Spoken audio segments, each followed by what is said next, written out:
I, an elite assassin, was abducted by a group of human traffickers and taken deep into the mountains. By the time they realized who I was, it was already too late. I opened my eyes and found myself dumped on a filthy, stained mattress. My hands and feet were zip-tied tight. In the center of the shack, a rusted wood stove was cranking out heat. 3 men were squatting around it, looking like something the cat dragged in. One of them, a guy with a thick, greasy beard, was facing me. Seeing I was awake, a nasty, lecherous grin spread across his face. He licked his lips and said, "The bitch is awake. What's the plan?" Another guy, wearing a dirty camo jacket, chuckled, "Whatever plan you want, brother. Sky's the limit." I put on my best terrified face, voice trembling like a leaf in a storm. Who are you people? What do you want?" The third guy, a bald freak with a shiny chrome dome, stood up. He smirked, looking me up and down. "What do we want? Can't you tell, sweetheart? Service us right tonight, and maybe we'll think about selling you to a nice family instead of a dog pound." Camo Jacket stood up too. He chimed in, "Don't think about running and don't try any funny business. You try anything, and I'll sell you to some 60-year-old virgin farmer. You'll spend the rest of your life chained in a hog pen, getting treated like livestock." Ha ha ha. The other two burst into laughter. Finally, the bearded guy stood up. He slapped Baldy on the head. "Go grab some beers from the truck. Let's have some fun tonight. This chick looks way tighter than the last one. She ought to fetch a high price."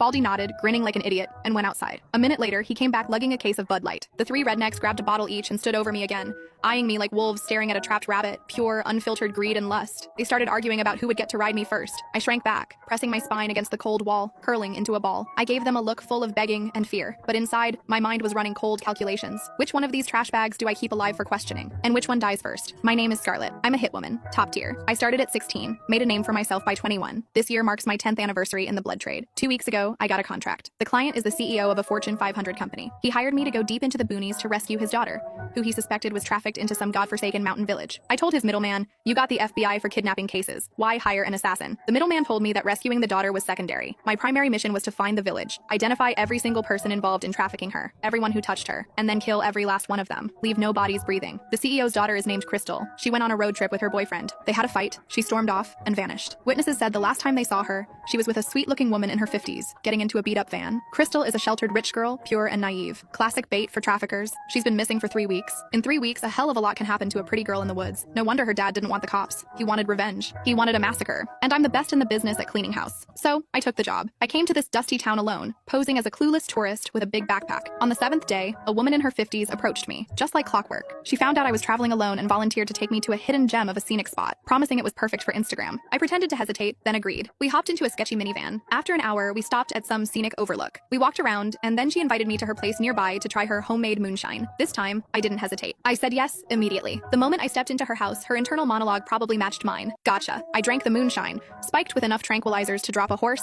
and faked passing out.